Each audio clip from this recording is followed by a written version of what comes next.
تعالوا نشوف عملنا ايه اول يوم رمضان، عشان اللي عايز افكار ممكن يعملها ويطبقها في تاني يوم في تالت يوم زي ما هو عاوز. وكل سنة وانتم طيبين. ونبدأ الخطوة. اللهم صل وسلم وبارك على سيدنا محمد. هنا معانا عرق تربيانكو، انت ممكن تجيبيه من عند الجزار بتاعك ويبقى هو لفه بالخيط بتاعه اللي هو يعني الحراري. جه مش ملفوف زي ما حصل كده معايا، تمام، هتعامل واشتغل تمام. وانا حلفه هو مش صعب والله، هو سهل جدا.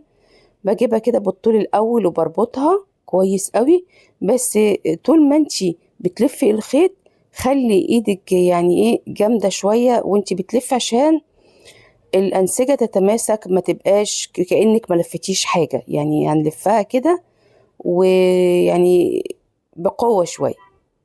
تمام. ببدأ بقى تلف هنا حلزوني كده، داير كده زي ما بيقولوا، وواحدة واحدة كده، وتبقى معانا لحد ما تخلصي اللي بالطول كده العرق كده كامل. بعد كده خلصنا بالطول، ببدأ بقى ايه، يعني خلصنا العرق كده كله، ببدأ اخدها كده لفتين بالطول. تمام. عارفة اللي كأنك بتكمري حاجة وبتجبسيها كده بالظبط كده. انت مش هتعرفي تعمليها زي ما قلت لك، الجزار بيبقى بيلفها لك وبيسهل عليكي الخطوة دي. خلاص كده هنا انا بقص اخر الطرف وبعدين بحاول اربطها مع بعضها، والموضوع سهل جدا وما فيهوش اي حاجة. ببدأ هنا، خلصت دي اول خطوة. بس هنا عايزة اقول لكم ان انا كده عملتها بطريقة مش المعتاد اللي انا بعمله. يعني الخطوة دايما بتاعتي الأولى اللي أنا كنت بعتمدها على طول في كل أي عرق بجيبه، هقول لكم عليها دلوقتي. وهقول لكم رأيي برضو في الطريقة دي والطريقة بتاعتي الأولانية. جبنا هنا الجريل بتاعتنا اللي هي بغطا، وحطيت عليها زيت كويس قوي عشان أنا عايزة أقفل الأنسجة بتاعة العرق كلها، عشان ما تبقاش ناشفة. انا عايزاها تبقى طرية من جوه ومحتفظة بالمية والسوائل والعصارة بتاعتها داخل العرق. بفضل هنا معاها لحد ما بلف العرق كله ياخد نفس اللون ونفس التقفيلة بتاعت المسام. طبعا بحاول انا برضو بقلبها لما بلاقيها ما بتجيش معايا انها بترد تاني. فهعمل هنا ايه، هخلي الغطا هجيبه بحيث ان هو يثبت الجزء اللي انا عايزة اديله اللون واقفل له الصدمة بتاعته. هتشوفوا دلوقتي انا مثبتها كده. بس كده انا ثبتها بحيث انها ما تتحركش، بحيث ان انا اخد كل الجوانب كل اللون اللي انا عايزاه او محتاجاه. مجهزة هنا معايا الخضار، معايا هنا طماطم ومعايا بصلاية مقطعاها وجزر. ومعايا هنا يا جماعة هنا البطاطساية دي مكعبات. ده اللي هيدينا اللون وهيدينا الصوص بتاعنا. ده توم يا جماعة بقشر التوم، ده توم لسه فريش لسه جديد اخضر مش بيتقشر، ضفته كده بحاله. وهنا ده اللي هيديله التيست بتاعه وهنديله اللون بتاعه. وهبدأ هنا ده الصوص اللي انا هستخدمه بعدين، وهاخد منه كمان لرز. طبعا بزود هنا ايه كوباية مية عليها، وببدأ اقفل لحد ما تاخد السوا بتاعها. واجي برضو بقلبها ما بين الفترة والتانية، بحاول اقلب العرق بتاعنا. طبعا هنا هنضيف شوية الماء، طبعا هنا ما عندناش لا ملح ولا توابل. هضيف هنا شوية ملح معاها الفلفل بتاعنا. مش بزود بهارات، يعني انا مش عايزه افقد طعم اللحمه بالبهارات بتاعتنا، هي بتبقى ملح وفلفل فقط يعني.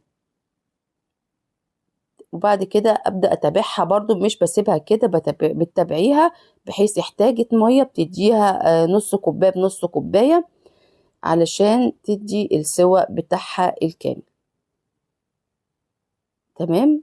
هنا حطيت يا دوب كده حاجه كده ربع حبهان مطحون، وخلاص هي كده طبعا خدت منها الخضار اللي احنا ضفناه والصوص بتاعها المية السائل اللي جواه بضربه في الهاند بلندر عشان هحتاجه. هنا معايا الطاسة هعمل رز بالخلطة. هضيف هنا الزيت بالمكعبين الزبدة بتوعي مع معلقة سكر وحمر. بصوا انا هنا الطريقة بتاعتي بتاعت العرق كنت دايما وهي لسه العرق جايباه قبل ما اربطه او بعد ما تربطيه بعمل ثقوب في العرق وبضيف فيها الملح والفلفل والثوم وبقفل على كده وبلف وبكمل اللف بتاعي. انا المرة دي ما عملتش ده. هقول لكم رأيي بقى عليه. الرأي بتاعي ان الملح والثوم جوه اللحمة في الثقوب بتاعتها افضل من الطريقة اللي انا عملتها النهاردة. كنت حاساها ان الطعم داخل جوه الملح والفلفل والثوم داخل جوه الأنسجة بتاعة اللحمة مدينا طعم وأحلى. هو كده حلو بس الإضافة الأحلى اللي هي الدرجة الأعلى شوية إن أنا أعمل لها سكوب وأحط ملح وفلفل وتوم.